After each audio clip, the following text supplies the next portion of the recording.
স্বাগত প্রযত্নে বাংলাদেশে এবং পুরো আয়োজন জুড়ে আপনাদের সাথে রয়েছি আমি সুলতানা স্বর্ণা। আজ আমরা আলোচনা করছি রাজনীতিতে নারীর ক্ষমতায়ন কতদূর গত কয়েক দশক শুধুমাত্র নয়, স্বাধীনতা পরবর্তী সময় থেকে শুরু করে যদি বলি 90 পরবর্তী সময় থেকে এখন পর্যন্ত ক্ষমতার সবচেয়ে শীর্ষে ছিলেন নারীরা।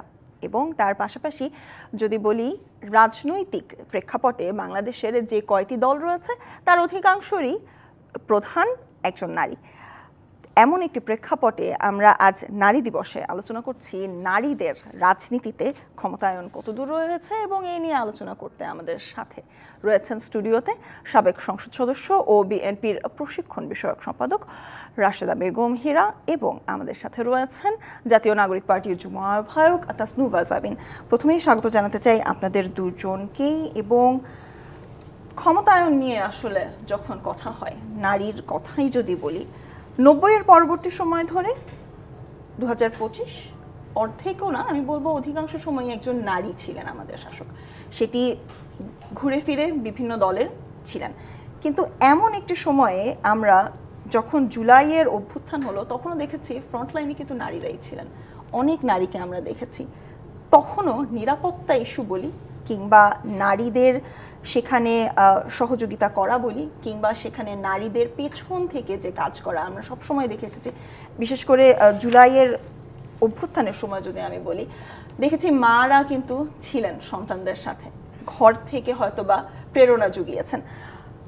এমন একটা সময়ে রাজনীতিতে নারীর ক্ষমতায়ন কত দূর দেখছেন? রাশেদা বেগম হীরা, আপনাকে দিয়েই যদি আসলে আমি শুরু করি। আসলে ক্ষমতায়ন বিষয়টা রাজনীতি এবং ক্ষমতায়ন খুবই কাছাকাছি জিনিস। কিন্তু আমরা যদি বিশ্লেষণ করে বলতে চাই যে আসলে রাজনীতির মাধ্যমেই ক্ষমতায়ন হবে, আর রাজনীতিতে যদি সম্পৃক্ত হতে না পারে মেয়েরা, রাজনীতিতে যদি তারা নিজেদের জায়গা করে না নিতে পারে, তাহলে ক্ষমতায়নের কথা চিন্তা করার দরকার নেই। ক্ষমতায়ন বলতে আমরা বুঝি যে আসলে যখন আমরা will take our own decision, যখন আমরা নিজেদের সিদ্ধান্ত নিতে পারবো এবং আমাদের সিকিউরিটি আমরা তৈরি করতে পারবো, আমাদের নারীদের নিরাপত্তা বলয়ের সুখ দুঃখ আমরা দেখতে পারবো, তখন আমরা আমাদের ভালোর কথাগুলি আমরা আইনগত বলেন, সামাজিকভাবে বলেন, মানে অর্থনৈতিক সুবিধা প্রাপ্তিতে বলেন, সর্বদিক থেকে আমরা আমাদের জন্য পাশাপাশি পুরুষের পাশাপাশি আমাদের নিরাপত্তাগুলি, আমাদের অধিকারগুলি প্রতিষ্ঠা করতে পারবো। এখন মূলত সর্বক্ষেত্রে পুরুষের পাশাপাশি মেয়েদের সমস্ত সুখ দুঃখের বিষয়ে মেয়েরা যখন সিদ্ধান্ত নেবে তখন তারা ক্ষমতায়িত হবে। এবং রাজনীতিতে যদি তারা না আসে তাহলে কিন্তু ওই অবস্থানে মেয়েরা কখনো যেতে পারবে না। এখন রাজনীতি আমরা কিভাবে যাব? রাজনীতিতে প্রবেশগম্যতা বলতে হলেই আমাদের রাজনৈতিক দলের কথা বলতে হয়। দলের মাধ্যমেই একটা মেয়ে রাজনীতিতে প্রবেশ করে। এখন প্রতিটা দল, আমাদের দেশে যতগুলি দল আছে সেখানে মেয়েদের জন্য উন্মোচিত পথ কয়টা আছে। ওইভাবে মেয়েদের জন্য আলাদা স্ট্র্যাটেজি, যে আমরা হাফ অফ দ্য পপুলেশন আমাদের মেয়ে, আমরা সেইভাবে আমরা ওদেরকে প্রোভাইড করব বা রাজনীতিতে নিয়ে আসব, সেরকম কোনো স্ট্র্যাটেজি আমাদের কিন্তু কোনো দলে নাই। আমরা যে মেয়েগুলো আমরা আসতেছি বা এসেছি রাজনীতিতে, তারা নিজেদের অবস্থান অনেকটা হাউকাউ করে, অনেকটা যুদ্ধ করে, অনেকটা চিৎকার দিয়ে আমাদের অবস্থান তৈরি করেছি জোর করে। কিন্তু মানে পরিকল্পিতভাবে যে আত্মীকরণ করা মেয়েদের রাজনীতিতে, এরকম আমাদের দেশে নাই। প্রত্যেকটা দেশেই আমরা যখন বড় নেতাদের সাথেও কথা বলি যে আমাদের রাজনীতিতে যে আমাদের ধরেন একদম গ্রাসরুট থেকে হাই লেভেল পর্যন্ত সবখানে বিভিন্ন কমিটিতে মেয়েরা আছে, কত পার্সেন্ট মেয়েরা আছে, কতটুকু মেয়েরা আছে, আমাদের সেন্ট্রাল লেভেলে কয়টা মেয়ে আছে, একদম আমাদের স্ট্যান্ডিং কমিটিতে কয়টা মেয়ে আছে, তারপরে আমাদের যে পরে যে আমাদের কেন্দ্রীয় কমিটি সেখানে একদম পোস্ট হোল্ড করে কয়টা মেয়ে, মানে এতটা মেয়ে নিতে পারবে। যখন এগুলি বলি যে এখানে আমরা এত পিছনে কেন, তো তখন ওরা বলে যোগ্য মেয়ে পাওয়া যায় না। যোগ্যতার বিচারটা কিভাবে হবে, সেই জিনিসটা ক্রাইটেরিয়াগুলি কি, সেরকম কোনো মানদণ্ড নাই। আমি 2বার এমপি হয়েছি, কিন্তু আমার মনে আছে আমি এক নেতার কাছে গিয়েছিলাম, এমপি হতে চাই, একদিন গেলাম দেখা হলো না, 2 দিন গেলাম দেখা হলো না, 3 দিনের দিন দেখা হলো। তখন উনি বলছে হ্যাঁ কি চাই, তা আমি বলছি যে আমাদের কিন্তু ভালো লাগে না আপনাদের কাছে এসে আমাদের এসব কথা বলা, আমরা এমপি হতে চাই। কেন আপনাদের কাছে আসতে হতে হবে? কেন আপনারা এমন একটা সিস্টেম তৈরি করবেন যেখান থেকে আপনারা আপনাদের মেয়েগুলিকে চুজ করে নেবেন। সেগুলো ছেলেদের যেরকম ইন্টারভিউ হয়, মেয়েদের ইন্টারভিউ হবে, হু আর দ্য বেস্ট আপনারা চুজ করবেন, তারা হয়ে যাবে। কিন্তু এই যে নেতাদের বাসায় গিয়ে গিয়ে ধর্ণা দিয়ে যে রাজনীতি করা, সেটা কিন্তু ক্ষমতায়নের সাথে যায় না। অবশ্যই। তাসনুভা জাবিন, আপনি যদি বলি সদ্য উন্মোচিত একটি দলের যুগ্ম আহ্বায়ক, আপার সাথে আসলে কতটুকু একমত? ধন্যবাদ স্বর্ণা, আমার সহ আলোচক এবং যারা দেখছেন সবাইকে শুভেচ্ছা। আপনি যেরকম একটু ভূমিকা দিয়ে অনুষ্ঠান যখন শুরু করেন, আপনি বললেন যে গত কয়েক দশক, 40 দশকের মতো আমাদের শীর্ষস্থানীয় পদে নারীরা ছিলেন। আপনি যদি ফিরে দেখেন, আওয়ামী লীগে হাসিনা এবং তার বোনের একটা বড় প্রভাব ছিল, তাদের স্পিকার ছিল, তাদের পোষ্য সেটাও নারী ছিল, এবং বিএনপিতে জিয়াউর রহমান সাহেবের পরে তার স্ত্রী বেগম খালেদা জিয়া, জাতীয় পার্টির দিকে যদি তাকাই এরশাদের স্ত্রী রওশন এরশাদ।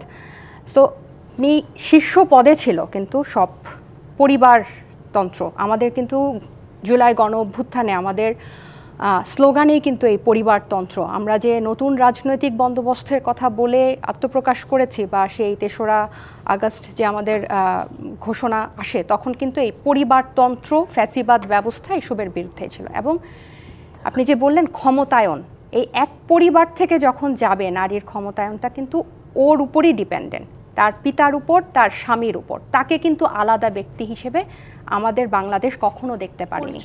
এবং আমাদের যে গণপ্রতিনিধিত্ব অধ্যাদেশ 1972 আছে, সেখানে একটা রাজনৈতিক দলের নিবন্ধন পেতে হলে তার সদস্যপদ বা বিভিন্ন কমিটিতে 33% মেয়ে থাকতে হয়। এটাও একটা কোটা, তাও ধরে নিলাম যে অ্যাটলিস্ট একটা আছে 33%।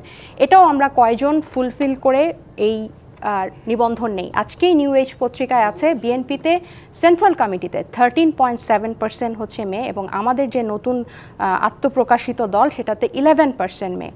হ্যাঁ, এখন গণ অভ্যুত্থান পরবর্তী যদি আমি বলি যে আমরা সবাই আলোচনায় বলি যে গণ অভ্যুত্থানে কিন্তু ফ্রন্ট লাইনার ছিল না, গণ অভ্যুত্থানে শহীদ হয়েছেন, এবং প্রত্যেকটা শহীদের মা, স্ত্রী, বোন, বাচ্চারা এখন জীবিত শহীদ। তাদের হাজব্যান্ড চলে গেছে, তাদের ছেলে চলে গেছে, তাদের বাকিটা জীবন কিন্তু এভাবেই কাটাতে হবে। সো নারীরা শুধু যে সামনে থেকে যুদ্ধ করেছে তা না, সেই 14ই জুলাই যে পুরা অভ্যুত্থানের প্রেক্ষাপট, রাজাকারের বিরুদ্ধে প্রেক্ষাপট পাল্টে দিয়ে যে পুরা অভ্যুত্থানের মোড় ঘুরিয়ে দিয়েছিল তা না, তারা শহীদও হয়েছে, জীবনও দিয়েছে। এখনকার মেয়েরা কিন্তু অনেক যোগ্য, অনেক কানেক্টেড বিশ্বের সাথে, অনেক যোগ্য, এবং তারা রাজনৈতিকভাবে সচেতন, এবং তারা এখন প্রশ্ন করছে। এই যে আমি যে ধারাবাহিকতায় আজকে এখানে, এবং আমি যে পার্টিতে জয়েন করেছি, আমার কিন্তু এই জার্নিটা এইভাবেই। আমার কিন্তু কখনো আকাঙ্ক্ষা ছিল না যে আমি ডাক্তারি পেশা ছেড়ে আমি এখানে আসব, কিন্তু আমার মধ্যে এই দায়িত্ববোধ বা এই বোধটা আমার মধ্যে প্রকাশ করেছিল যে গণ অভ্যুত্থানে যদি এত নারী অংশগ্রহণ করতে পারে, অ্যাক্টিভলি অংশগ্রহণ করতে পারে, এবং আমি যখন বাংলাদেশের অরিজিনাল সিনারিও দেখছি যে এখানে নারীরা নাই এবং একটা পরিবার থেকে উঠে এসেছে, তখন আমি ক্লিক করেছি যে আমাকে এখানে যেতে হবে এবং আমি অনেকের ভয়েস হতে চাই। আমি আপনাকে আরও একটু বলতে চাই যে সংরক্ষিত নারী আসন যে আছেন, এগুলো কিন্তু ক্ষমতায়নের সাথে জড়িত। বাংলাদেশের সংরক্ষিত নারী আসনকে বলা হতো, একটা যাই দিন ম্যাগাজিনে এসেছিল যে সংসদের শোভা 30 সেট অলংকার, মানে 30টা নারী আসনকে অলংকার হিসেবে দেখা হতো। সেটা পরবর্তীতে 50 হলো, এখন সেটা 100-তে হচ্ছে, এবং যে সুপারিশকৃত যে প্রস্তাব, এবং এই 50টা কিন্তু সরাসরি ভোটে হতো না, সেটা ওই যারা নির্বাচিত হতো সংসদে তাদের দলীয়। এই যে আপা বললেন ধর্ণা দিতে, এই যে আপার এই স্বীকারোক্তিতে আমি আনতে চাই, ওই 50টা নারীকে ধর্ণা দিতে হতো বাকিদের কাছে যে আমাকে এখানে প্রবেশ করতে দাও। তাহলে একজন শুধু অর্ধেক বাংলাদেশের জনগণ নারী না, অর্ধেকের বেশি বাংলাদেশের। তাহলে বাংলাদেশের নারীরা যদি গণ অভ্যুত্থানে অংশ নিতে পারে, গণ অভ্যুত্থানে শহীদ হতে পারে, বাংলাদেশের রাজনীতিতে যদি প্রেক্ষাপটে যদি ইতিহাসে এত বড় পরিবর্তন আনতে পারে, তাহলে কেন নারীকে ধর্ণা দিয়ে আইনসভায় যেতে হবে? এবং আমি সাধুবাদ জানাই যে আমাদের সংবিধান সংস্কার কমিশন এবং নির্বাচন ব্যবস্থা যে কমিশন, তারা দুই পক্ষই 100টা আসনে, সংরক্ষিত আসনে এই প্রথম সরাসরি ভোটে নির্বাচনের জন্য সুপারিশ করেছেন। ঘূর্ণায়মান পদ্ধতিতে হবে, সেটা পরবর্তীতে নির্ধারিত হবে। সো এখন এই পরিবর্তনগুলা কিন্তু আসছে। এটা এতদিন ধরে পরিবারতন্ত্র বন্ধ করে রেখেছিল। আমরা কিন্তু মুখে সবসময় নারীর উন্নয়ন, নারীর স্বাধীনতা এবং নারী দিবসে, এই যে আপনারা একটু আগে আপনি যে হেডলাইন দিয়ে শুরু করলেন, 4টা হেডলাইনই নারীর উপরে। এটা তো যদি নারী দিবস না হতো, আমার তো সন্দেহ যে এই হেডলাইনগুলো থাকতো কিনা। এবং ওই ধর্ষণ শুধু আসিয়া পরশুদিন হয়েছে, জানুয়ারি এবং ফেব্রুয়ারি মিলিয়ে প্রায় 88 জনের মতো ধর্ষিত হয়েছে। এসব সংখ্যা তো আসছে না, জানতে পেরেছে 88 জন, কিন্তু হ্যাঁ, যেটা সংখ্যা আরো বেশি। আজকে যদি নারী দিবস না হতো, এসব হেডলাইনও আসতো না। এবং এই যে আমরা নারীর ক্ষমতায়ন নিয়ে আলোচনা করতে বসেছি, এটা কিন্তু ওই বছরে একদিন হয়, একটা দিবস আসে, একটা উপলক্ষ আসে। কিন্তু এই গণঅভ্যুত্থানের পরে কিন্তু এটা ভাঙা শুরু হয়েছে এবং এই পরিবর্তনটা আসা শুরু হয়েছে। আমি একটু করে আমাদের দলের এটা বলতে চাই যে, আপনারা জানেন আমাদের দল আত্মপ্রকাশের সময় একদম লিডিং রোলেই কিন্তু অনেক নারী পরিবারতন্ত্র, যেটার বিরুদ্ধে আমরা স্লোগান দিয়েছিলাম, সেটা ভেঙেই কিন্তু আমরা বের হয়ে এসেছি। আমাদের আহ্বায়ক কমিটিতেই বেশ কয়েকজন নারী আছে এবং এক একজন এক এক ব্যাকগ্রাউন্ড থেকে উঠে এসেছে। এখানে যেরকম চিকিৎসক আছে, আপনারা চিনেন, এখানে চারুকলা থেকে ভাস্কর্যে পড়ালেখা করা আছে, ব্যাংকার আছে, মাইক্রোবায়োলজিস্ট আছে। আমি যদি আমার চিকিৎসা পেশাটাও বাদ দিয়ে, আমি দীর্ঘদিন নিউজ পড়েছি। So I was welcome from here, আমি এখান থেকে উঠে গেছি। সো তারা কিন্তু সবাইকেই অ্যাকুমুলেট করেছে এবং আমি দৃঢ়ভাবে বিশ্বাস করি যে এই যে চলাটা শুরু হলো, নারী গিয়ে আইনসভায় শুধু দলীয় ব্যক্তিদেরকে তোষামোদি করবে, এই রাজনীতি 24-এর পর থেকে শেষ। আমরা এজন্যই এখন এখানে আসছি এবং নারীরা এজন্যই কিন্তু সামনে আসছে যে দলীয় নেতাদেরকে তোষামোদ করে আর হবে না। আমরা এবং দুর্ভাগ্যজনকভাবে কতগুলা দশকে যারাই আইনসভায় গেছে, দুর্ভাগ্যজনক, তারা কিন্তু সমাজের ওই নারীদের কণ্ঠ হতে পারে নাই, ওই নারীদেরকে প্রতিনিধিত্ব করতে পারে নাই। তারা নিজেদের নেতাদের তোষামোদি করে আসনটা ধরে রেখেছে। অবশ্যই আমরা এই আলোচনায় আবারও ফিরবো, তবে তার আগে নিতে চাই একটি বিরতি। প্রযত্নে বাংলাদেশের সময় হলো একটি বিরতি, সাথেই থাকুন। আবারও স্বাগত জানাচ্ছি প্রযত্নে বাংলাদেশে এবং আমরা আজ আলোচনা করছি রাজনীতিতে নারীর ক্ষমতায়ন কতদূর সে বিষয়। এবং এ নিয়ে আলোচনায় আমাদের সাথে স্টুডিওতে রয়েছেন সাবেক সংসদ সদস্য ও বিএনপির প্রশিক্ষণ বিষয়ক সম্পাদক ও রাশেদা বেগম হীরা, এবং আমাদের সাথে রয়েছেন জাতীয় নাগরিক পার্টির যুগ্ম আহ্বায়ক তাসনুভা জাবিন। প্রথমেই আসলে যে বিরতির আগে আমরা যেটি নিয়ে কথা বলছিলাম যে নারীর ক্ষমতায়ন, তবে ক্ষমতায়নের সাথে নিরাপত্তা ইস্যু বারংবারই চলে আসে এবং আপনাদের কথাই কিন্তু চলে আসছিল সংসদের কথা। এবং সংসদের কথায় যদি বলি যে কোটা শব্দটি ব্যবহার আসলে আপনি করলেন, যে 50টি আসন নারীর ক্ষেত্রে 2024-এর নির্বাচনেও কিন্তু আমরা দেখেছি সেভাবে পরবর্তীতে নির্ধারণ করা হয়েছে। কিন্তু বিভিন্ন রাজনৈতিক দল থেকে আমরা যখন সুপারিশ পাচ্ছি, কমিশনগুলো যখন সুপারিশ পাচ্ছে, এই আসনগুলোও কিন্তু তারা অনেকেই বলেছে যে কোনো প্রয়োজন নেই, নারীর জন্য এরকম কেন কোটা থাকবে। সেটির সাথে আসলে কতটুকু একমত? তাসনুভা জাবিন, আপনাকে দিয়ে যদি শুরু করি। আচ্ছা, ধন্যবাদ। কোটার কিন্তু মানে নারীকে আলাদা হিসেবে কোটাতে তাকে আইনসভায় যেতে হবে, এটার পক্ষেও কিন্তু আমরা না। কিন্তু শুরুটাটা হলো, এখন তো সরাসরি ভোটে 100টা আসনে নারীরা যাবে, এটার কিন্তু সুপারিশ করলো এবং আমরা একটা আশাবাদী যে আমরা একটা ভালো দিকে যাব। আপনি দেখেন, আমি এই প্রশ্নের উত্তর দেওয়ার আগে আমি আপনাকে একটু মনে করিয়ে দিতে চাই যে গণ অভ্যুত্থানে কিন্তু আপনার নিশ্চয়ই মনে আছে, প্যান্ট শার্ট পরা একটা মেয়ের পাশে বোরখা পরা, হিজাব পরা একজন দাঁড়িয়ে কিন্তু একই সাথে একই স্লোগানে একই উদ্দেশ্যে একই ফ্যাসিস্টের বিরুদ্ধে রাজপথে নেমেছিল। আমরা কিন্তু তখন বিভাজন করি নাই দেশটা কার কি করা উচিত, সবার মনে হয়েছে দেশের জন্য রাজপথে নামা উচিত, সবাই নেমেছে। তো এরপরে আমি যখন দেশের জন্য কাজ করতে যাব, তখন কিন্তু আমি এক দলকে নিব আরেক দলকে নিব না, ব্যাপারটা কিন্তু তা হবে না। এবং নারীদেরকে আপনি যদি নারীর ক্ষমতায়ন বলেন বা নারীকে যখন নেতৃত্বের পর্যায়ে যাবেন এটা বলেন, তখন কিন্তু তাকে অনেকগুলো নারীর কণ্ঠ হয়ে যেতে হয়।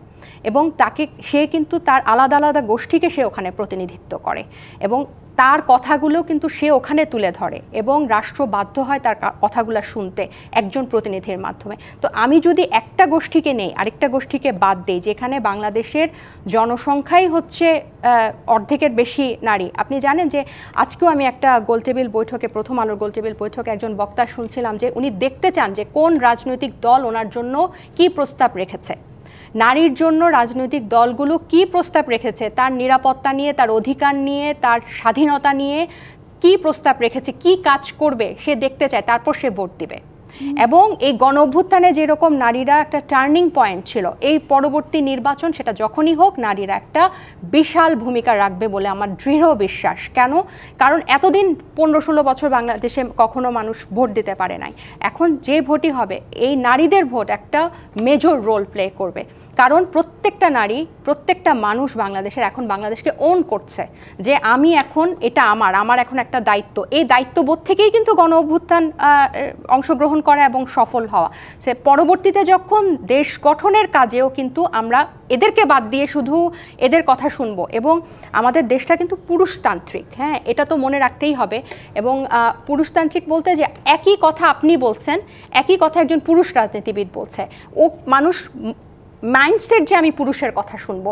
নারী ডাক্তার হবে, আইনজীবী হবে, ব্যাংকে কাজ করবে, টিভিতে কাজ করবে, সফট কাজ করবে, কিন্তু আমি নেতৃত্ব শুনবো আমি পুরুষের। কিন্তু একই কথা কিন্তু আপনি বলছেন, একজন নারী কিন্তু দেখা যায় যে একটা গবেষণার কথা বলি, 2021 সালে কলোরাডো বিশ্ববিদ্যালয়ের একটা গবেষণায় দেখা গেছে নারীরা যখন সংসদে প্রভাবশালী হয় তখন স্বাস্থ্য এবং শিক্ষা খাতে উন্নয়ন বেশি হয় কম্পারেটিভলি। সে একই একটা এরকম একটা পরিসংখ্যান ক্যামব্রিজ বিশ্ববিদ্যালয়েও দিয়েছে 2020 সালে। তাহলে কিন্তু আপনি দেখেন নারীরা যদি ক্ষমতায় আসে, নারীরা যদি নেতৃত্ব দেয়, উপকারটা তো শুধু নারীর হবে না, পুরো দেশের হবে। তাহলে আমাদের যে এই যে মাইন্ডসেট, আমাদের কিন্তু যুদ্ধ দুই জায়গায়। একে তো আপনি পুরুষতান্ত্রিক সমাজ থেকে পার হয়ে আপনার যোগ্যতা আপনাকে প্রমাণ করতে হচ্ছে, জনগণকে বুঝাতে হচ্ছে যে আমিও তোমার ভালো চাই, আমিও দেশ গঠনে অংশগ্রহণ করতে চাই। তারপর আবার আইনসভাতে গিয়ে বা ময়দানে গিয়ে আবার আপনার আরেকটা যুদ্ধ যে আমি একই পন্থায়, একই প্রতিযোগিতায়, একইভাবে আমার যোগ্যতা দিয়ে আমি ওখানে পৌঁছাতে চাই, কারণ আমি দেশের মানুষের কথা বলতে চাই। তাহলে একজন পুরুষের কিন্তু প্রথম ধাপটা পার করতে হয় না, সে কিন্তু অটোমেটিক্যালি সমাজ থেকে স্বীকৃত যে তুমিই নেতৃত্ব দিবা, তোমার গ্রহণযোগ্যতাই আছে। সেটা আমরা পরিবার থেকেই কিন্তু দেখি, একটা বোনের থেকে কিন্তু ভাইয়ের কথায় বেশি গুরুত্ব দেওয়া হয়। সেই মাইন্ডসেটের জন্যই কি আসলে আমরা দিন দিন আমাদের সমাজ ব্যবস্থাতেও এমনটাই দেখতে পাচ্ছি রাজনীতির ক্ষেত্রে? কিন্তু এটার পরিবর্তন আসছে, এটার পরিবর্তন আমাদেরকে আনতে হবে।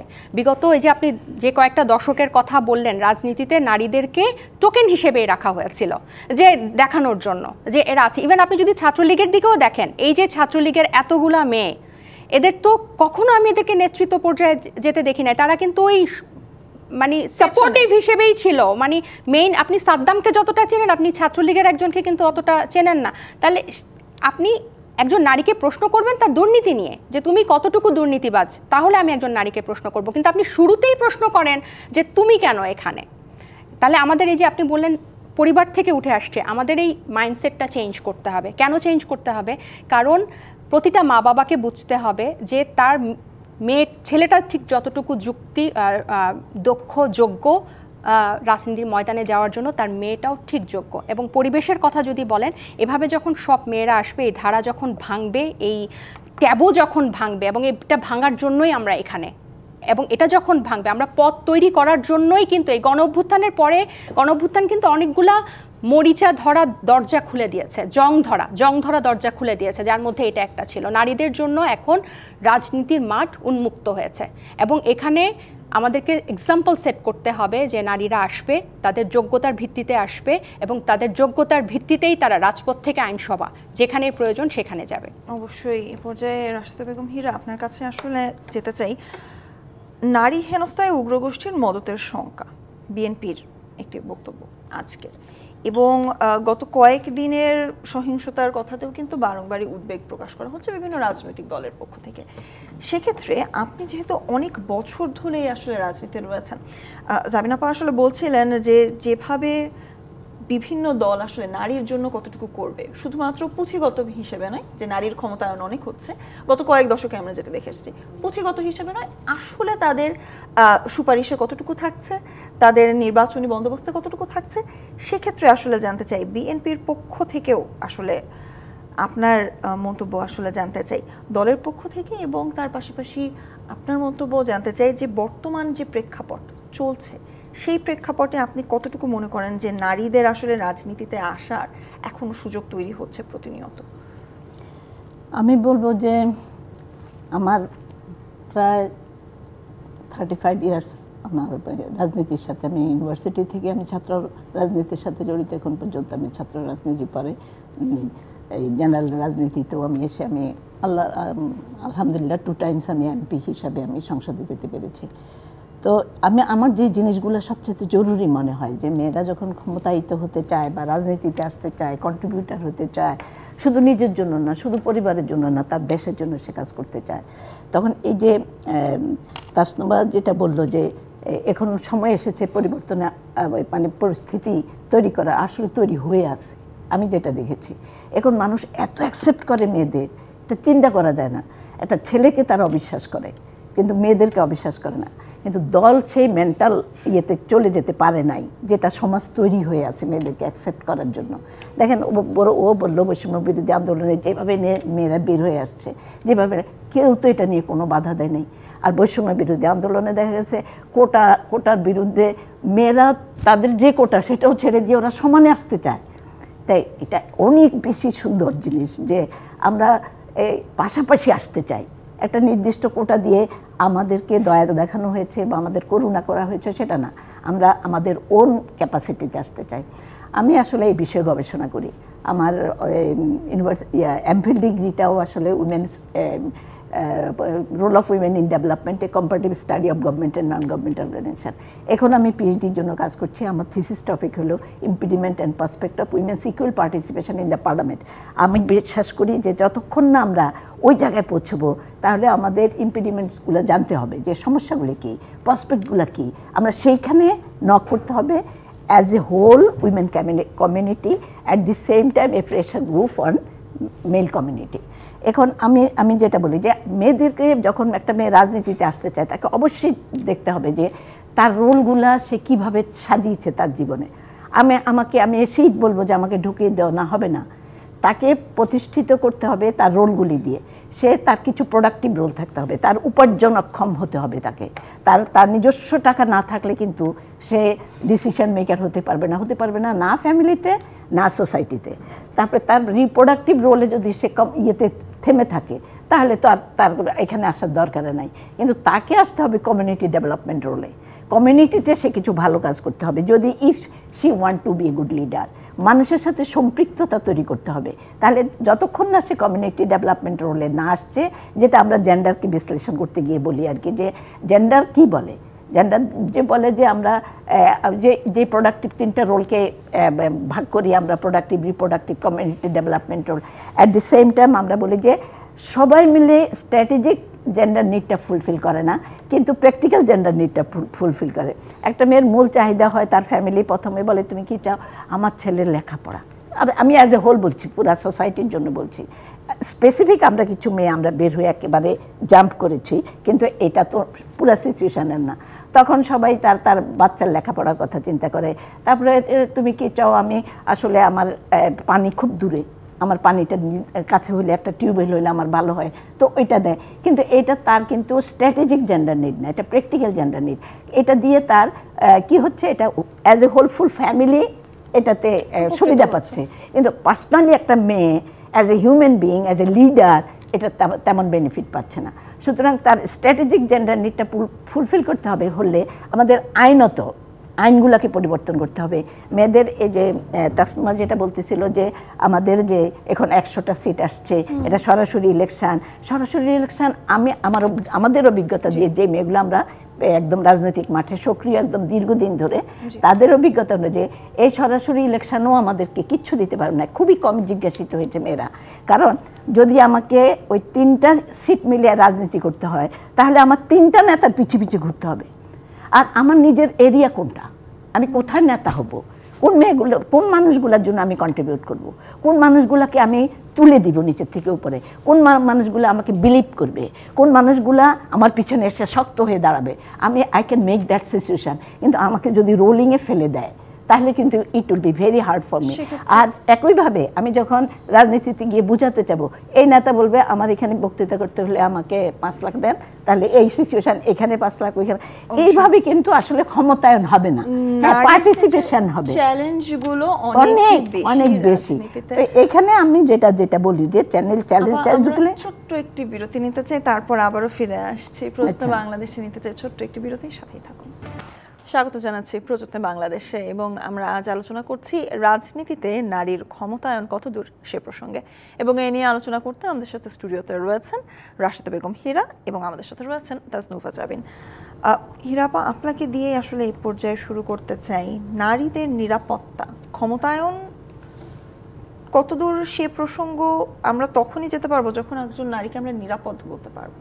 নিরাপদ না হলে শিশু হোক কিংবা একজন পূর্ণবয়স্ক নারী, কতদূর আসলে তার পক্ষে এগিয়ে যাওয়া সম্ভব? সেক্ষেত্রে বর্তমান প্রেক্ষাপটে নারীদের আসলে কতটুকু নিরাপদ মনে করছেন? কারণ আমরা প্রতিদিনই হেডলাইনে কিন্তু পাচ্ছি বিভিন্ন উদ্বেগজনক তথ্য। সত্যিকার অর্থে টাইম খুবই শর্ট, কিন্তু আমি যেটা বলতে চাই আর কি, যে আমরা যখন 2096 সালে যখন দেখেছি, আমরা 36 জন নারী প্রতিদ্বন্দ্বিতা করেছে, 7 জন সরাসরি নির্বাচন করেছে। 2001-এ দেখেছি 38 জন নারী প্রতিদ্বন্দ্বিতা করে, 6 জন সরাসরি নির্বাচিত হয়েছে। নবম সংসদে 2008 সালে প্রতিদ্বন্দ্বী নারীর সংখ্যা ছিল 58-19 জন ইলেকশন করে জিতে এসেছে। দেখেন, একটা গণতান্ত্রিক পরিবেশে মেয়েরা কিন্তু আস্তে আস্তে বেরিয়ে আসতেছে রাজনীতিতে, এবং যেটা 2008-এ আমরা দেখেছি একদম আশাব্যঞ্জক একটা পরিস্থিতি। বিপুল ভোট দিয়েছেন নারীরা, মোর দেন হাফ মেয়েরা বেরিয়ে এসে ভোট মেয়েদের বেশি ছিল। তো এই যে কেন এসেছে, একটা গণতান্ত্রিক পরিবেশ ছিল বলে, এই গণতান্ত্রিক পরিবেশটা ছোট ছোট করে ডেভেলপ করছিল। কিন্তু 2008-এর পর থেকে তারপর কি দেখা গেল, এই যে যখন ওই 14 সালের দিকে যে নির্বাচন হলো, 10টা গুন্ডা, কেন্দ্র দখল, মারামারি, তখন দেখা গেল আস্তেই ভোটারের সংখ্যা কমে যাচ্ছে, এবং নারী ভোটারের সংখ্যা তো অস্বাভাবিকভাবে কমে গেছে। আপনি এটা এই বিষয়টা হলো, নিরাপত্তার বিষয়টা হলো অনেকটা তৈলাক্ত বাসের মতো। এগুলো আমরা উঠতে একটু একটা পর্যায়ে গেছে, আমরা মানুষের মতো একটু কথা বলতে শুরু করেছি, আবার একদম নিচে নেমে গেছি। ওই যে মাদর যে তৈলাক্ত বাসের থেকে নিচে চলে যায়, ওইরকম অবস্থা হয়েছে। তা আমরা এখন এটা একটা জাতি কতটুকু মুক্ত, সেটা হলো আসলে সেই দেশের মেয়েরা কতটুকু মুক্ত, তা দিয়ে ওই জাতির মুক্তি বোঝা যায়। তো এই যে নিরাপত্তার বিষয়টা, রাজনীতি যতক্ষণই গণতন্ত্র সুন্দরভাবে প্রতিষ্ঠিত হবে, ভোটারদের পূর্ণ নিরাপত্তা আসবে এবং ভোটগুলি খুব ভালোভাবে হয়ে যাবে, তখন মেয়েরা দেখবেন রাজনীতিতেও আসছে, আর ওই ইয়েগুলা হচ্ছে না, ওই যে ভায়োলেন্সগুলা হচ্ছে না। আর দেখেন, তখন কিন্তু মেয়েদের ভোট দেওয়া কমে গেছিল। ভোট দেওয়া না, শুধু নমিনেশন দেওয়া, আর বাপ মা বলতো না দরকার নাই, অংশগ্রহণের সংখ্যাটা ভীষণভাবে কমে গেছিল।